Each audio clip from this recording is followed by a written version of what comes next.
Questo pane è impastato, fatto di semola, impastato con l'acqua e sale e lievito madre che noi chiamiamo sovramento usadro. Questa sfoglia è fatta di semola, acqua e sale.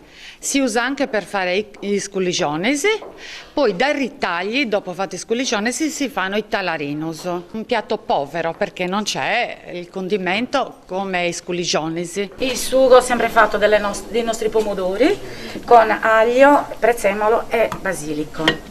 Il pane della tradizione di Mara Calagonis, la pasta tipica locale e il pomodoro sono gli ingredienti della tradizione di un territorio che mette in mostra le sue eccellenze con la sagra de Subani e Sadomata. Offriremo noi domani le lasagne fatte in casa, il pane fatto in casa, le bruschette con il pomodoro. Questo è il pomodoro tipico di Mara, conosciuto in tutto il Campidano per il suo colore, il suo sapore ed è venduto molto bene in tutta la Sardegna. Il pane e il pomodoro di Mara Calagonis saranno tutelati dal marchio a denominazione comunale DECO per valorizzare i prodotti agroalimentari del territorio. Iniziamo a dare questo marchio ad alcuni prodotti. Il primo intervento sarà fatto sul pomodoro marese, poi contiamo di farlo su tanti altri prodotti che abbiamo qui, che possono essere il pane, che possono essere anche l'olio, l'olive e tante altre cose che sono presenti nel territorio.